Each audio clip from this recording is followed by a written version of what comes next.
would spark you to start Black in Tulum, the travel experience?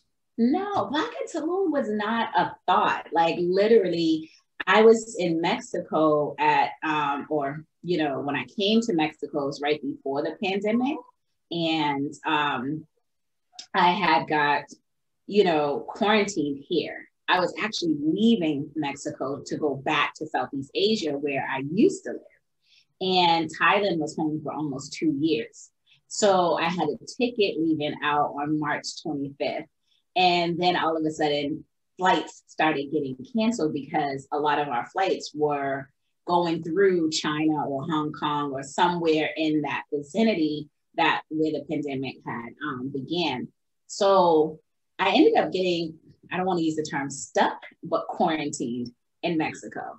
And so once the quarantine lifted slightly, I was able to travel from place to place within Mexico. I went to Tulum, which was not my first time. I had lived in Tulum in 2019 for a few months. And then I ended up going back because I felt like that was a place of peace and solace. And I was like, I really want to go somewhere where I can breathe fresh air, where I can chill amongst the ocean, but still have the jungle. And I just really wanted to relax because Playa del Carmen is very city. Okay. And when I was in Tulum, I actually met up with a couple of people who look like me and were friends of mine that actually was like, yo, I'm coming to Mexico. You know, these were other travelers that knew kind of how to navigate the travel space. And they were like, yo, sis, I'm coming to Mexico. You know, let's get up, let's get together. And so being who I am, my background is in hospitality and travel and tourism. So I would host little brunches. It started with like 8 of us. And we just went to like this one spot by the ocean, had a great brunch. They loved it. Was like, yo, we should do another one. I did another one. It was like 25 people. And that's where Black in Tulum started. Okay. Okay. So it started off as some friends coming down, just linking up. Then you realize, like, listen, I can use my old experience of business and then started your own. Nah, it wasn't like when I tell you Black in Tulum didn't really become a business until really just a few months. We're only about 6 months old. And Yeah. I didn't notice I had a viable business until maybe 3 months ago. So when I say I started it with friends, that's all it was.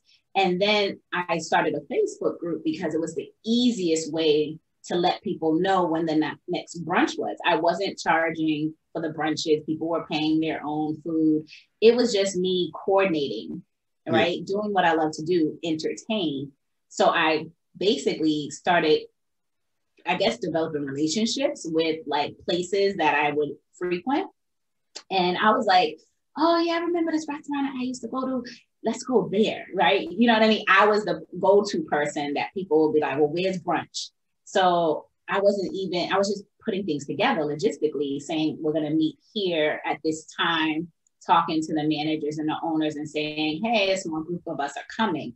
Not thinking that this was a viable business. There was no website, there was no Instagram, there was none of that. It was strictly me putting together a Facebook group full of friends, just finding a place for us to go and have brunch. That's what it is. And within 3 months, I had about, I don't know, 2,000 members. And that's when people were like, yo. And that's when the business started, you know, and now we're almost at 12,000 people 6 months later.